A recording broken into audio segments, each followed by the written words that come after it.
Good morning friends, இது உங்கள் friends course academy. Daily கண்டவர்ஸில் இன்றைக்கி என்ன பார்க்க போகிறோம்னு பார்த்தீங்கன்னா ஆகஸ்ட் 3, 2025 ஞாயிற்றுக்கிழமை கண்டவர்ஸ் தான் பார்க்க போகிறோம். இதுக்கு முன்னாடி பார்த்தீங்கன்னா நம்ம டெய்லி கண்டவர்ஸ் அப்லோட் பண்ணியிருக்கோம். பார்க்காதவங்க பார்த்து எடுத்து வச்சுக்கோங்க. அது மட்டும் இல்லாமல் நம்மளோட சேனல் வந்து பார்த்தீங்கன்னா சப்ஸ்கிரைப் பண்ணுங்கள், சப்போர்ட் பண்ணுங்கள். முடிஞ்சளவு உங்கள் ஃப்ரெண்ட்ஸ் எல்லாம் ஷேர் பண்ணுங்கள். நம்மளுடைய ஃப்ரெண்ட்ஸ் போலீஸ் அகாடமி அப்படின்ற டெலிகிராம் சேனல் ஜாயின் பண்ணிக்கோங்க. இப்போ நான் பிரச்சனை உங்களுக்கு கிடைக்கும், சரிங்களா? அதுக்கு முன்னாடி பார்த்தீங்கன்னா நம்ம பயிற்சி மையம் சார்பில் 2ஆம் நிலை காவல் தேர்வுக்காக வந்து பார்த்தீங்கன்னா டார்கெட் 70 அப்படின்ற டெஸ்ட் பேஜ் வந்து பார்த்தீங்கன்னா தொடங்கியிருக்கும். ஓகேங்களா? டெஸ்ட் வந்து பார்த்தீங்கன்னா ஆகஸ்ட் 15 ஸ்டார்ட் ஆகுது. விருப்பமுள்ள மாணவர்கள் யாரும் நினைச்சிக்கலாம். மொத்தம் வந்து பார்த்தீங்கன்னா 60க்கும் மேற்பட்ட தேர்வுகளும் 1000க்கும் மேற்பட்ட வினாக்களும் உங்களுக்கு கிடைக்கும். இதற்கான அட்மிஷன் போயிட்டுருக்கு. ஷெடியூல் வந்து பார்த்தீங்கன்னா டிஸ்கிரிப்ஷனில் கொடுத்துருக்கேன், வியூ பண்ணி பாருங்கள். அதில் உங்களுக்கு ஏதாவது சந்தேகம் இருந்துச்சுன்னா ஸ்க்ரீனில் இருக்கிற நம்பருக்கு கால் பண்ணி உங்களுடைய சந்தேகங்கள் நீங்கள் தீர்த்துக்கலாம், சரிங்களா? வாங்க ஃப்ரெண்ட்ஸ், கரண்ட் அஃபேர்ஸ் பார்த்துலாம்.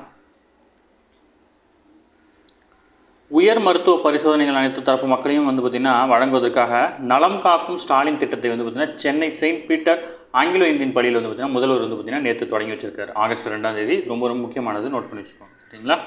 அடுத்தது, அயலகத்தில் பயிலும் தமிழக மாணவர்கள் வந்து பார்த்திங்கன்னா மாமல்லபுரம் வரை இருந்திருக்காங்க. இதை பற்றி நம்ம நேற்றே பார்த்துருந்தோம். வேர்களை தேடி அப்படின்னு திட்டத்தின் கீழ் வந்து பார்த்திங்கன்னா அயலகத்தில் வாழக்கூடிய 18 முதல் 30 வயதுக்குட்பட்ட தமிழர்கள் வந்து பார்த்திங்கன்னா தமிழகத்துக்கு வரவழைக்கப்பட்டு முக்கியமான இடங்கள் வந்து பார்த்திங்கன்னா உங்களுக்கு சுற்றி காட்டுறது அந்த வேர்களை தேடி திட்டம்.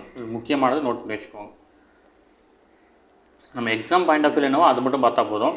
நம்ம இதுக்கு முடிந்து பார்த்திங்கன்னா நம்ம கரண்ட் அஃபேர்ஸ் வந்து பார்த்திங்கன்னா டெய்லியுமே அப்லோட் பண்ணிகிட்ருக்கோம். ஃபுல்லாக ஸ்கிப் பண்ணாமல் ஃபுல்லாக 10 நிமிஷம் எடுத்துக்கோங்க. இதை தாண்டி கேள்வி கேட்க வாய்ப்பே இல்லை, சரிங்களா? அடுத்தது, உறுப்பு மாற்று அறுவை சிகிச்சையில் உலகின் 3வது நாடாக வந்து பார்த்திங்கன்னா இந்தியா இருக்குது. முக்கியமானது, நோட் பண்ணிக்கோங்க. உறுப்பு மாற்று அறுவை சிகிச்சையில் உலகளவில் இந்தியா வந்து பார்த்திங்கன்னா 3ஆம் இடத்தில் இருப்பதாக மத்திய சுகாதாரத்துறை அமைச்சரான ஜே.பி. நட்டா வந்து பார்த்திங்கன்னா தெரிவிச்சிருக்காரு.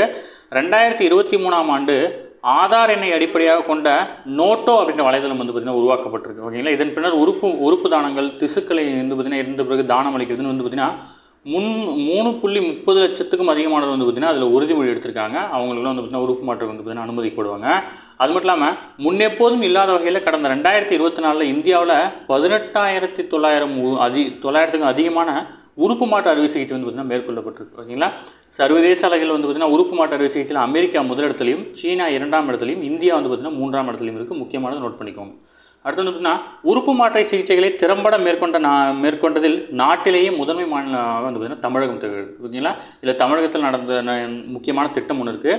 தமிழகத்தை பொறுத்தளவு உறுப்பு தானம் செய்பவர்களின் உடலுக்கு வந்து பார்த்திங்கன்னா அரசு சார்பில் மரியாதை செலுத்தப்படும் வந்து பார்த்திங்கன்னா 2023 செப்டம்பர் 23ஆம் தேதி வந்து பார்த்திங்கன்னா முதல்வர் அவர்கள் அறிவிச்சிருந்தார். அதன் பிறகு தமிழகத்தில் இதுவரை 479 உடல் உறுப்பு தானங்கள் வந்து பார்த்திங்கன்னா அளிக்கப்பட்டிருக்கு. ஓகேங்களா? முக்கியமானது, டேட்டோடு நோட் பண்ணி வச்சுக்கோங்க. அடுத்தது, ஸ்பெயினிடமிருந்து வந்து பார்த்திங்கன்னா 16வது C295 அப்படின்ற ரக விமானத்தை வந்து பார்த்திங்கன்னா இந்தியா வாங்கியிருக்கு. இந்திய விமானப்படையின் ஆவரோ போர் விமானத்துக்கு மாற்றாக வந்து பார்த்திங்கன்னா இந்த விமானத்தை வந்து பார்த்திங்கன்னா பயன்படுத்துகிறாங்க. இதில் இப்போ 5 முதல் 10 டன் எடையுடைய பொருட்களை வந்து பார்த்திங்கன்னா சுமந்து செல்லும் வகையில் நவீன தொழில்நுட்பத்துடன் வந்து பார்த்திங்கன்னா வடிவமைக்கப்பட்டிருக்கு. ஓகேங்களா? இந்தியாவிடம் வந்து பார்த்திங்கன்னா இந்த விமானத்தை வாங்கிறதுக்காக 2021 செப்டம்பரில் வந்து பார்த்திங்கன்னா ஒப்பந்தம் போடப்பட்டுச்சு. அதன்படி தற்போது 16வது C295 அப்படின்ற ரக விமானத்தை வாங்கியிருக்கோம். மீதி இருக்கிற 40 விமானங்களை உள்நாட்டிலேயே தயாரிக்க வந்து பார்த்திங்கன்னா இந்தியா ஒப்பந்தம் கையெழுத்தாயிருக்கு. ஓகேங்களா? அடுத்தது, மீன் உற்பத்தியில் 103% வளர்ச்சி வந்து பார்த்திங்கன்னா பெற்றிருக்கோம்.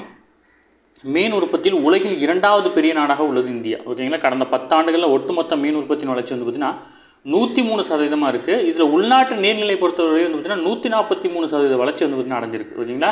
மீன் உற்பத்தியில் முன்னிலை மாநிலங்கள் ஒன்றாக மேற்கு வங்காளம் இருக்குது. சுமார் 51,000 மீனவர்கள் வந்து அதிகாரப்பூர்வமாக வந்து பார்த்திங்கன்னா பதிவு செய்யப்பட்டிருக்காங்க. இந்த மாநிலத்தில் மீனவர்கள் எண்ணிக்கை வந்து பார்த்திங்கன்னா 32 லட்சத்துக்கும் மேல் வந்து பார்த்திங்கன்னா இருக்கிறாங்க. ஓகேங்களா? இந்த மேற்கு வங்காளத்தில் வந்து பார்த்திங்கன்னா அதிகமான நதிகள் பாயக்கூடிய இடம். அதனால் வந்து பார்த்திங்கன்னா அங்கே மீன் உற்பத்தியில் முன்னணி மாநிலமாக இருக்குது. ஓகேங்களா? அடுத்தது, தில்லியில் குடியரசுத் தலைவர் மாளிகையில் உள்ள அம்ருத் உத்யான் அப்படின்ற பெயரில் வந்து பார்த்திங்கன்னா மலர் தோட்டம் ஆகஸ்ட் 16 முதல் செப்டம்பர் 14ஆம் தேதி வரை வந்து பார்த்திங்கன்னா பொதுமக்கள் பார்வைக்காக திறக்க இருக்கிறாங்க. ஓகேங்களா? அம்ருத் உத்யான் அப்படின்னா வந்து பார்த்திங்கன்னா ஒரு மலர் தோட்டம். இது குடியரசுத் தலைவர் மாளிகைக்குள்ளே இருக்குது. ஓகேங்களா? அடுத்து வந்து பார்த்திங்கன்னா தேசிய விளையாட்டு தினம் வந்து பார்த்திங்கன்னா ஆகஸ்ட் 29ஆம் தேதி. ஓகேங்களா? தேசிய விளையாட்டு வீரர்களையும் வீராங்கனையிலும் ஆசிரியர் தினமான செப்டம்பர் 5ஆம் தேதி ஆசிரியர்களும் அந்த அம்ருத் உத்யான் தோட்டத்துக்கு வந்து பார்த்திங்கன்னா வந்து பார்வையிட சிறப்பு அனுமதி வழங்கியிருக்காங்க. ஓகேங்களா? இது வந்து பார்த்திங்கன்னா இந்த தினத்துக்காக சொல்லியிருக்கேன். தேசிய விளையாட்டு தினம் ஆகஸ்ட் 29, அதாவது ஆசிரியர் தினம் வந்து பார்த்திங்கன்னா செப்டம்பர் 5ங்கிறது தெரிஞ்சுக்கணும். ஓகேங்களா? அடுத்தது, தேசிய கொடியை வடிவமைத்த பிக்காளி வெங்கையாவுக்கு வந்து பார்த்திங்கன்னா பிரதமர் வந்து பார்த்திங்கன்னா புகழஞ்சலி செலுத்தியிருக்கிறாரு. தேசிய கொடியை வடிவமைச்சர் யார் அப்படின்னா ஆந்திர மாநிலத்தைச் சேர்ந்த சுதந்திர போராட்ட வீரரான பிக்காளி வெங்கையா. ஓகேங்களா? இவர் தான் வந்து பார்த்திங்கன்னா தேசிய கொடியை வடிவமைச்சார். எப்போதும் போல் இந்த பார்த்திங்கன்னா இந்த வருஷமும் வந்து பார்த்திங்கன்னா நாட்டில் சுதந்திர தினத்தை ஏற்றி மூவர்ண கொடியை பறக்க விட்டு இல்லந்தோறும் தேசிய கொடி அப்படின்ற இயக்கத்தை வந்து பார்த்திங்கன்னா வலுப்படுத்தணும் அப்படின்னு சொல்லியிருக்காரு. அந்த புகைப்படத்தை வந்து பார்த்திங்கன்னா இந்த இணையதளத்தை வந்து பார்த்திங்கன்னா பதிவேற்றம் செய்ய சொல்லியிருக்காரு. ஓகேங்களா, முக்கியமான நோட் பண்ணிக்கோங்க. இது உங்கள் ஸ்கூல் புக்கு டேட்டா, அதனால தான் நோட் பண்ணி சொல்லிட்டு இருக்கேன், மறந்துடக்கூடாது. அடுத்தது புதுசாக வேகன்சி. ஓகேங்களா, நான் முதல்வன் அப்படின்ற வெப்சைட்டில் வந்து பார்த்திங்கன்னா டிஎன் ஸ்கில்லில் வந்து பார்த்திங்கன்னா திறன் மேம்பாட்டு கழகத்தில் 126 காலி பணியிடங்கள் வந்து பார்த்திங்கன்னா நிரப்பிருக்காங்க. இதுக்கான நோட்டிஃபிகேஷன் நம்ம குரூப்பில் ஷேர் பண்ணிட்டோம். படித்து பார்த்துட்டு விருப்பம் இருக்கவங்க அப்ளை பண்ணிக்கலாம். சரிங்களா. அடுத்தது எண்ணும் எழுத்தும் திட்டம். இது யாருக்கானதுன்னா 1 முதல் 5ஆம் வகுப்பு வரையிலான மாணவர்களின் அடிப்படை கற்றலை மேம்படுத்தும் நோக்கில் இந்த திட்டம் வந்து பார்த்திங்கன்னா செயல்படுத்தப்படும். ஓகேங்களா. ஓகே ஃப்ரெண்ட்ஸ், இன்றைக்கி கண்டபஸ் அவ்வளோதான். தாண்டி எதுவுமே கேட்க வாய்ப்பில்லை. டெய்லி கண்டபஸ் டெய்லி பார்த்துருங்க. அப்போ தான் மந்த்லி வீக்லி படிக்கும்போது உங்களுக்கு ஈஸியாக இருக்கும். நம்ம சேனல் வந்து பார்த்திங்கன்னா சப்ஸ்கிரைப் பண்ணி சப்போர்ட் பண்ணுங்கள். முடிஞ்சளவு உங்கள் ஃப்ரெண்ட்ஸில் ஷேர் பண்ணுங்கள். நம்மளுடைய ஃப்ரெண்ட்ஸ் போலீஸ் அகாடமி அப்படின்ற டெலிகிராம் ஜாயின் பண்ணிக்கோங்க. இம்பார்ட்டன்ட் அப்டேட்ஸ்லாம் உங்களுக்கு ஒன்று கிடைக்கும். சரிங்களா. நம்மளுடைய 2ஆம் நிலை காவல்துறைக்கான டெஸ்ட் பேரில் இணையணும் அப்படின்னு விருப்பப்பட்டீங்க அப்படின்னா ஸ்க்ரீனில் இருந்த நம்பர் நோட் பண்ணி வச்சுக்கோங்க. இல்லை டார்கெட் 70 ஷெடியூல் அப்படின்னு மெசேஜ் பண்ணிங்க அப்படின்னா உங்களுக்கு வந்து ஷெடியூல் அனுப்புவாங்க. உங்களுக்கு எந்த சந்தேகம் தான் நீங்கள் தீர்த்துக்கலாம். சரிங்களா. Thank you friends.